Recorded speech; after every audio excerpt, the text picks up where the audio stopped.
Assalamualaikum warahmatullahi wabarakatuh.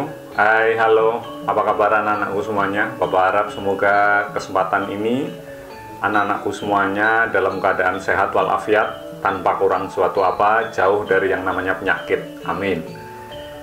Oke anak-anakku semuanya, setelah sekian lama kita tidak bertemu di kegiatan belajar mengajar, dan ini adalah pertemuan ketiga kita dalam kegiatan belajar mengajar online khusus SMA Ma'arif Karangmoncol kelas 10 IPA 1 sampai dengan kelas 10 IPS 2. Di kesempatan kali ini kita akan berbicara membahas bersama tentang yang namanya kritik tari.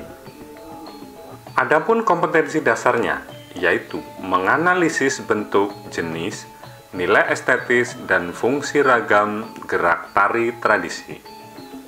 Membuat tulisan mengenai jenis, fungsi, bentuk, dan nilai estetis sebuah karya tari. Sedangkan tujuan pembelajaran, setelah mempelajari bab ini, peserta didik mendapatkan pengalaman belajar. 1. Memahami pengertian kritik tari. 2. Memahami bentuk kritik tari. 3. Memahami jenis kritik tari. Yang keempat, memahami nilai estetis pada karya tari dalam kritik tari.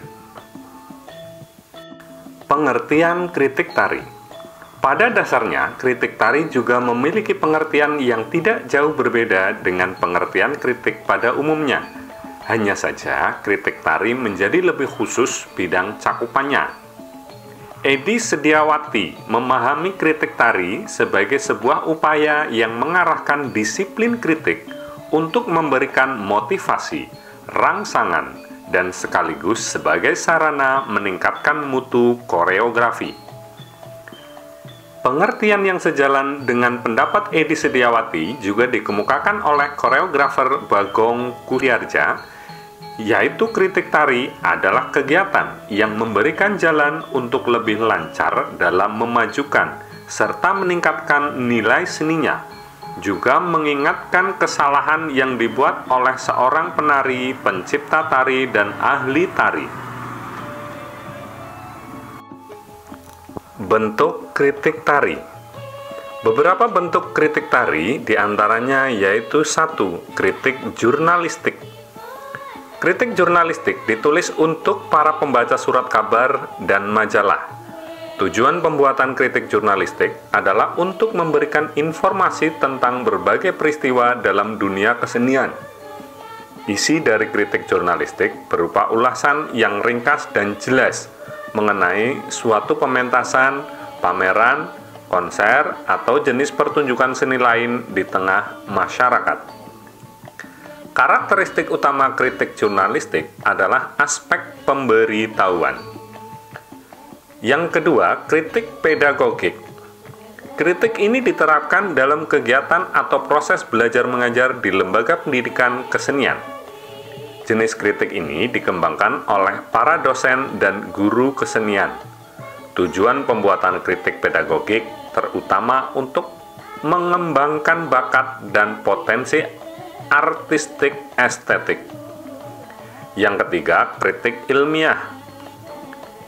Kritik ilmiah biasanya melakukan pengkajian nilai seni secara luas, mendalam, dan sistematis, baik dalam menganalisis maupun dalam melakukan kaji banding kesejarahan atau critical judgment.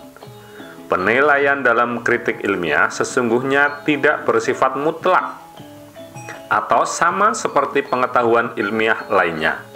Jenis kritik ini bersifat terbuka dan siap dikoreksi oleh siapa saja demi penyempurnaan dan mencari nilai karya seni yang sebenarnya.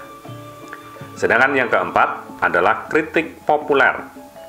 Implikasi kritik populer ditulis oleh sebagian besar penulis yang tidak menuntut keahlian kritis. Masyarakat akan terus membuat penilaian kritis tanpa mempertimbangkan apakah penilaian yang mereka lakukan tepat atau tidak. Aspek yang dilihat ketika mengkritik karya seni tari tidak hanya pada tariannya saja, namun juga musik pengiringnya, penghayatan dalam menari, koreografi, properti tari yang digunakan, kostum dan tata rias serta segi artistiknya. Kritik sering dikatakan sebagai kegiatan menilai karya seni. Mengenai baik dan buruknya karya seni tersebut tergantung pemahaman dari seorang kritikus seni. Demikian yang bisa Bapak sampaikan pada kesempatan kali ini, ya, semoga ada manfaatnya dan Bapak harap Anda semuanya tetap berada di rumah. Sebagai warga negara yang baik, kita harus mentaati dan patuh kepada anjuran pemerintah untuk bekerja dari rumah dan juga belajar dari rumah. Jangan keluyuran, jangan kelayapan. Gitu ya. Semoga wabah ini, pagebluk ini semuanya cepat berakhir dan kita cepat bertemu, bertatap muka kembali seperti biasanya. Kurang lebih saya mohon maaf. Saya akhiri. Assalamualaikum warahmatullahi wabarakatuh.